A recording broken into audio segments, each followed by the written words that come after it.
15. Hello there. I thought I'd ask a question, which is, can films change the world? I think the extremely obvious answer to that is yes, but that would be a 15-second talk, not a 15-minute talk.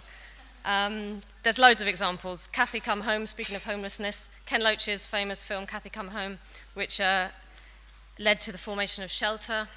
There's The End of the Line, the new fishing film, or quite new fishing film, I don't know if you've heard of it, which ended up getting a new big, massive marine park passed. And then The Thin Blue Line, Errol Morris's film, which got somebody off death row. So there's loads of examples of films change the world, but what I'd like to make a case for is that at this present moment in time, independent documentaries, not films in general, but independent documentaries are the number one way for an individual or a small group of people to change the world, or to have a go at changing the world. Personally, I became a filmmaker completely by accident. I didn't have any of these theories worked out then. And because I just heard about the Mcdonald's Libel trial back in the 90s, I don't know if you remember that. McDonald's sued these two campaigners who were protesting about the unhealthy food and the working conditions and the advertising junk food to kids and all that. And unlike almost every media organisation in the UK, like The Guardian, The Sun, the BBC, Sunday Times, these two people didn't just back down and apologise to McDonald's. They said, no, we believe in what we said, and we're going to fight you. And when I heard that, I was actually a drummer in a pop group at this point. I thought, that is the most inspiring thing I've ever heard. These two people dare to stand up against McDonald's. I happen to have access to filmmaking equipment because my dad was a filmmaker. And so I thought, well, I'll make a little video about these people, and that will help, because I've been so inspired by them. Other people are bound to be inspired too. But as I say, it was literally only because I happened to have access. You know, if my dad had been running a printing press, I would have been making posters. That's how much I knew about filmmaking. And the two people in the trial, Helen and Dave, they told me at the beginning that there was 6 months of the trial left to go. Turned out to be 3.5 years, longest trial in English history. And then by the time you add on the appeals and the European Court, it was actually another 5 years. So for me, overall, 10 years when they told me it was 6 months. And I just thought I'd show you a little clip of McLibel. This is when they're just about, right at the end, they're just about to get the verdict in the European Court. Basically, they've taken the British government to Europe, arguing that the whole libel laws are unfair. So here they are. Verdict arrives today. Hopefully this is the very last day of the McLibel legal battle. No court hearing though, just notified by email. Bit of an anticlimax after 15 years. Hi there. This is such a welcome. Helen, great to see you. We're just trying to prepare 2 press releases so we can get it out as quickly as possible rather than write it from scratch. We've got one in case that, you know, we lose on all points, and another one in case we're victorious. Controversy or something. Oh, for God's sake, you and your controversy, you're obsessed with the word. Let's find out. We might as well find out now, it's 9:30. Go on then.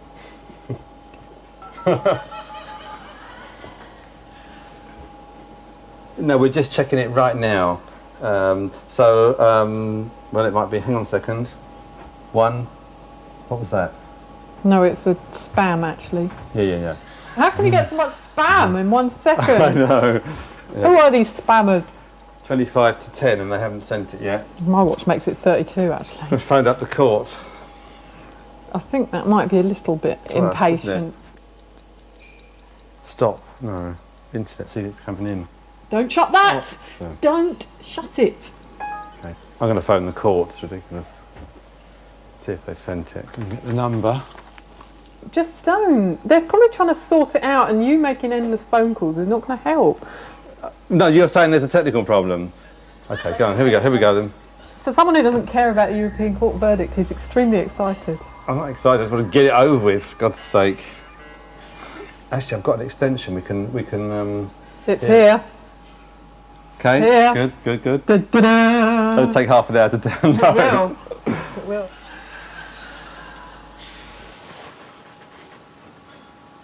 Wait a sec.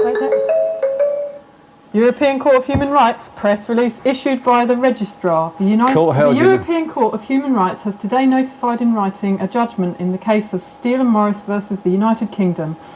The court held unanimously that there had been a violation of Article 6, right to a fair hearing, of the European Convention on Human Rights, and that there had been a violation of Article 10, freedom of expression, of the Convention. You know, there's tons of media interest, so I'm not sure if we can get to everybody. So 11:30 at the Strand, yeah, but an email's going out in about 3 or 4 minutes. We're just doing it now, and then we've got to rush down there. That'll take the judgment down. Anyway, the media's not going to be going anywhere. We have to know that. We've actually got to get our press release out on this phone, so here they go. Hello, yeah, is it live or what? Freedom of speech too, please. Well, Mcdonald's pulled out all the stops and pulled all their big guns into the courtroom. Libel laws nil. You know, heads of departments and members of their board of directors had a full legal team. They spent about £10 million trying to halt the distribution of criticisms, public criticisms, leaflets and so on. It actually backfired on them completely. That was World Service, BBC, which is great because that goes all over the world.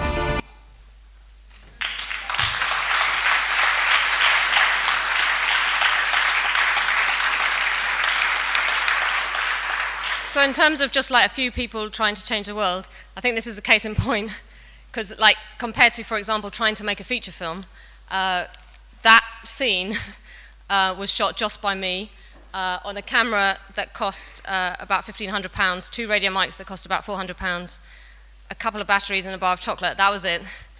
Obviously it's a bit wobbly and it's a bit rough, but because it's a documentary, that's a kind of okay, and the cinema people will accept that, and it can get into cinemas.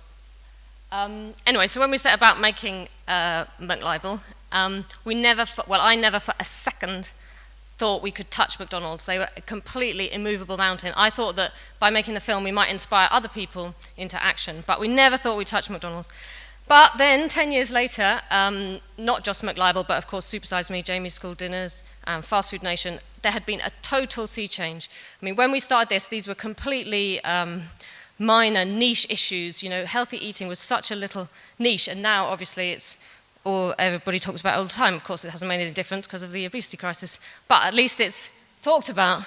And straight after McLibel, in those years, McDonald's profits really dived, and they started shutting restaurants all around the world.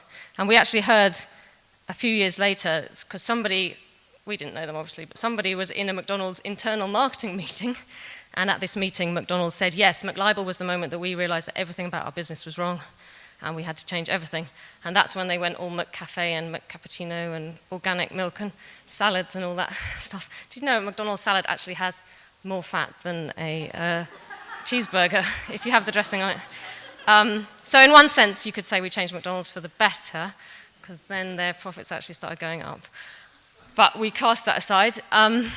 But the really amazing thing that we did achieve is that after all this stuff, I mean, we're not claiming credit completely on our own, is the government changed the law about advertising junk food to kids, no longer allowed to on TV and stuff like that, which was like their major advertising method. So, can't believe the mobile phone's going off, but it gives me a little pause to look at my notes.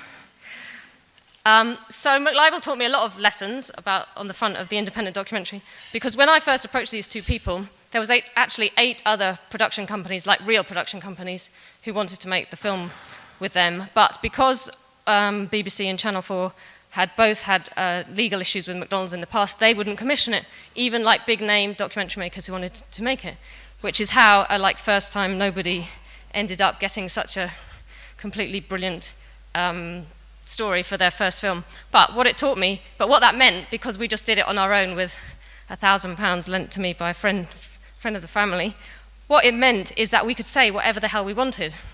Because if the BBC or Channel 4 were making it, there would be a commission executive saying it's got to be like this, it's got to be like this, take that out, take this out. Not to mention if it was on a commercial channel, there would be advertising.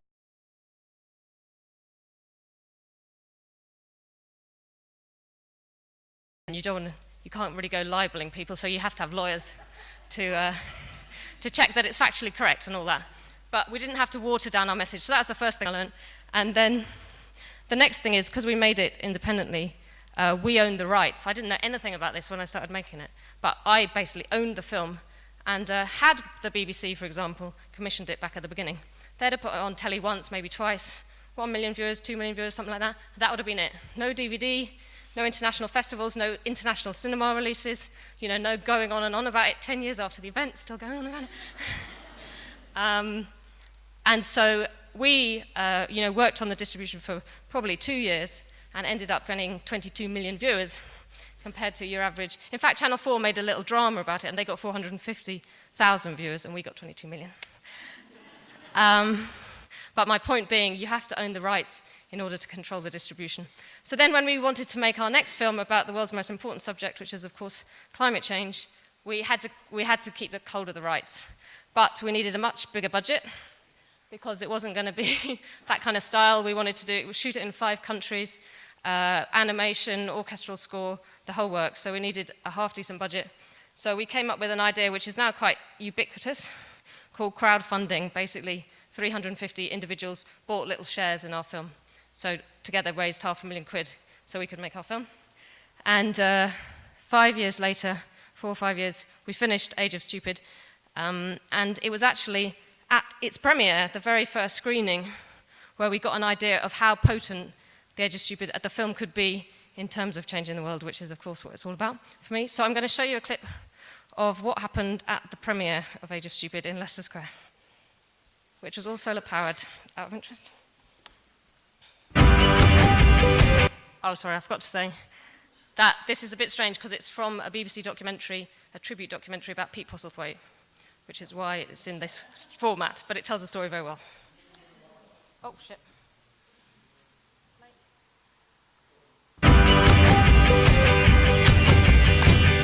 Once we heard that Ed Miliband, who was at that point the climate change minister, had invited himself along to our premiere, we thought, this is too good an opportunity to miss. Ed, we've made you a special pledge. Oh, that's nice. And Pete came up with the idea that he should threaten to give back his OBE if Ed commissioned this new coal power station.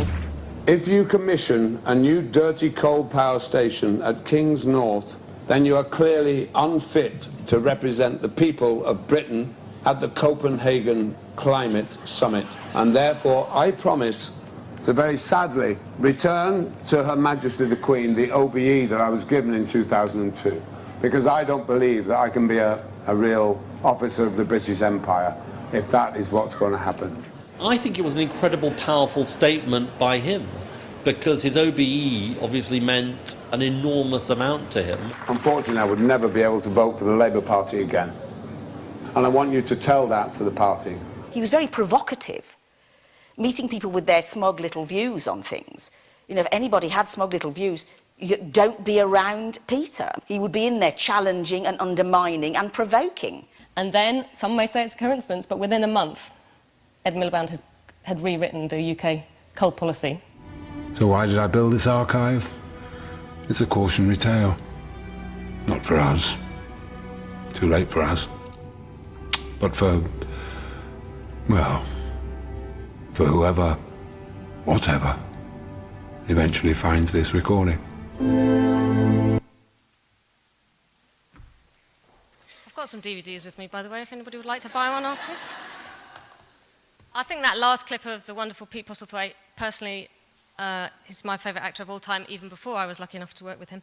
But that, to me, which is obviously a little clip from Age of Stupid, kind of shows why, now I know what I'm doing slightly, I work in cinema rather than any other medium, because it's very clear that it is the world's most powerful medium, in my humble opinion, because in terms of the 90-minute slot, it seems to be the perfect amount of time to take people really quite far. You can walk into a cinema knowing absolutely nothing about a subject or an issue or whatever, learn about it, get lots of facts and stuff from graphics, you've got music, you've got interviews, you've got all sorts of things at your disposal compared to, say, painting a picture or taking a photograph or whatever.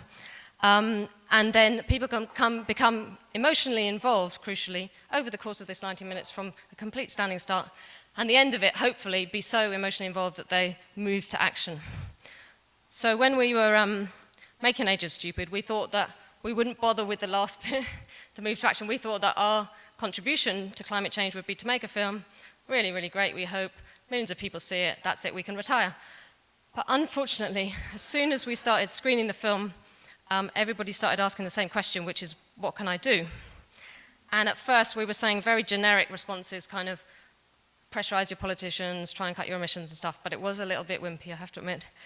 But luckily, after that premiere, I thought we would never see Ed Miliband again after that. We'd never met him before, that's when we met him on that stage. But his office rang us up a couple of days after the premiere and said that Ed challenges you, me, to a debate.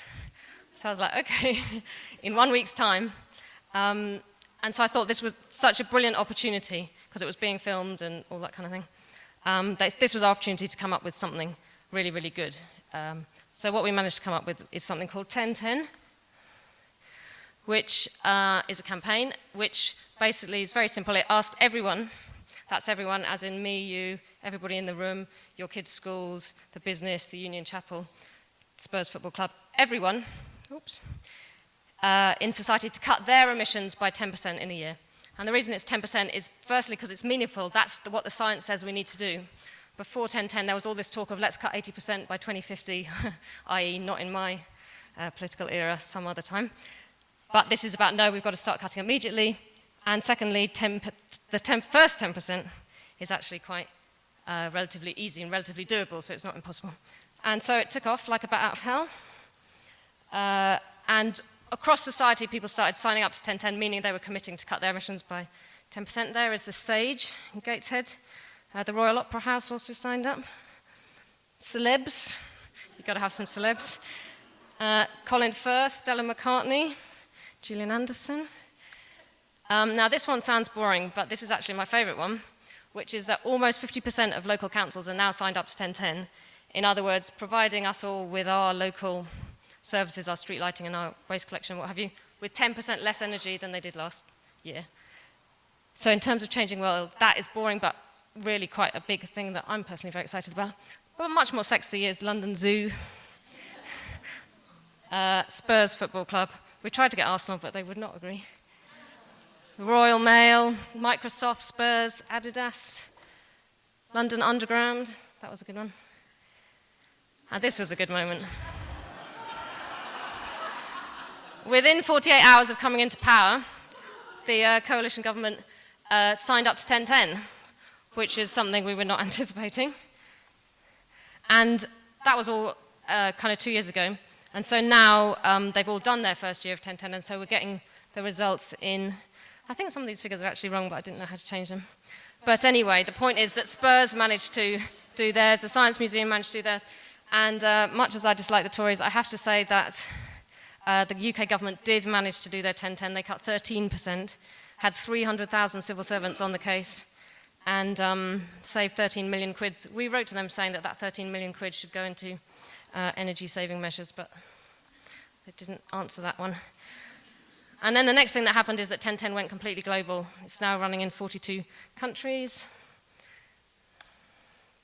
And I think this is 1,800 scouts in the Netherlands making the lovely 1010 logo, which brings me to my final point about why independent documentaries are the best way to change the world, which is you get loads of people together. Because if, say, you're reading the best book you've ever read, the most inspiring book, you're basically on your own, you put it down, you're like, now what am I going to do?